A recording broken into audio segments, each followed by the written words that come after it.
Soho, London. Everywhere you look, neon lights, drawing people from afar like moths to a flame. However, for the past 40 years, most of the neon you see around central London has been created in one very special place.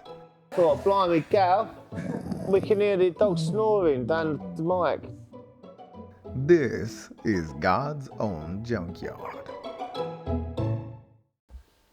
Hi, I'm Dick Bracey, a neon light artist of God's Own Junkyard, and welcome to Neon Wonderland. God's Own Junkyard is a mecca for neon light enthusiasts from around the world.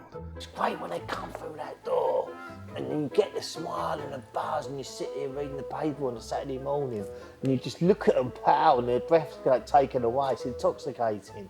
It really is amazing what it does to people when they first walk in. They're hit by the warmth of neon and this colour and this kind of trippy feeling, and they don't know what to expect. For over 20 years, it's been a place for people to visit and buy bespoke neon art, attracting all walks of life, from tourists to celebrities. We had Mark Ronson come in here, we've had Kate Moss, we've had Jude Law, Lady Gaga. Elton John's got a few pieces. He's got some fantastic pieces at his place too, in his home.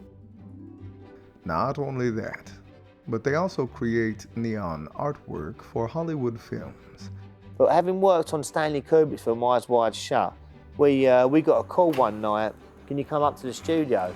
So we raced up to Palmer Studios with this big rainbow tuxedo sign, and we take it in and we get it rigged up, and it's only Stanley Kubrick, his assistant director, me and my father, at 8 o'clock at night on a Friday night. And the next thing I know, he said, hey, you can drive one of these big cars, can't you? So they had me driving one of these big American New York taxis, and I had to drive Tom Cruise down to the Rainbow Tuxedo shop. That was a shock and a half. As well as his radiating personality, it's Marcus's love of all things neon, which has put God's Own Junkyard on the map.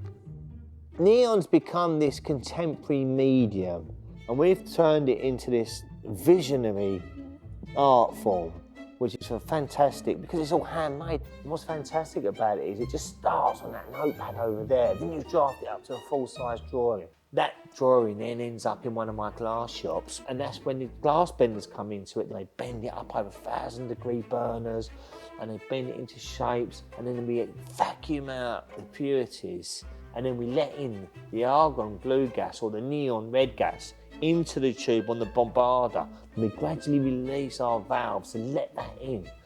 And then that's when we charge it with high voltage to ignite neon up to its true colour. And that's where you get that neon element, and that's when you look back in it and you go, it's alive. But when you stand back and you created something from that pad over there, and now you're looking at it ablaze, and everyone around you's been part of it, that's what really ignites and gets you going. You go, yeah, this is why I do this every day. The story begins when Marcus's granddad first moves to London. My grandfather, Dick Bracey, he started to work for funfairs, carnivals, circuses up and down the country, and he began to collect and store and keep everything. He collected so much that it became a hoarding problem, and this is where he started to store and collect neons. Here you are, you're in heaven of neon lights. But while Granddad Dick was merely collecting neon, Dad Chris went one step further and started creating neon art. And soon, his work started turning heads. Paul Raymond was known as like the king of Soho because he owned most of Soho, and he also had the Raymond Review Bar, which was renowned, the Windmill Club, which was renowned and everyone knows about it. And my dad was approached by Paul Raymond, and he said, look Chris, I love what you're doing, the artistic flair and endeavour and vision you've got. Can you make my neon and my signs? They started to work together, and the next thing you know, he's built 80-90% of Soho sex signs.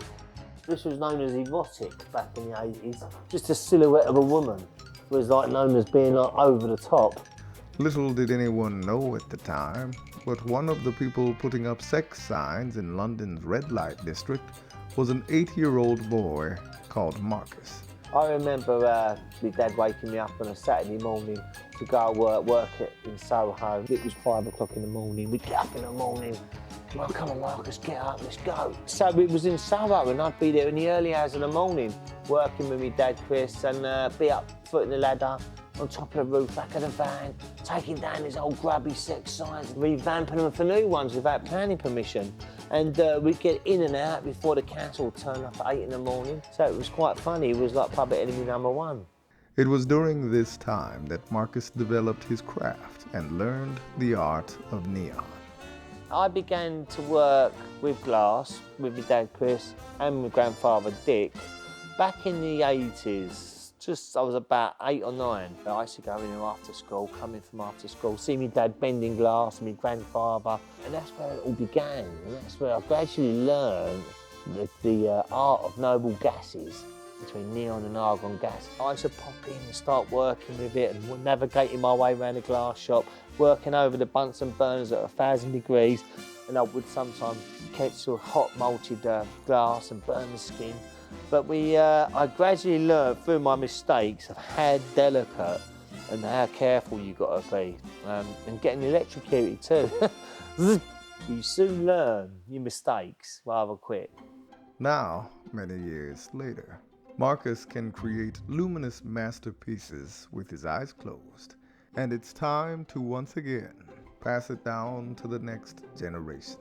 To keep this place running, it's really important. You know, it was a big thing for my dad, Chris. We lost him in 2014, but I'm the 3rd generation, and I've got my daughters, my brother's kids, they're involved in it too, and I can see them coming on. You know, my daughter, she's a graphic designer. She loves working with graffiti.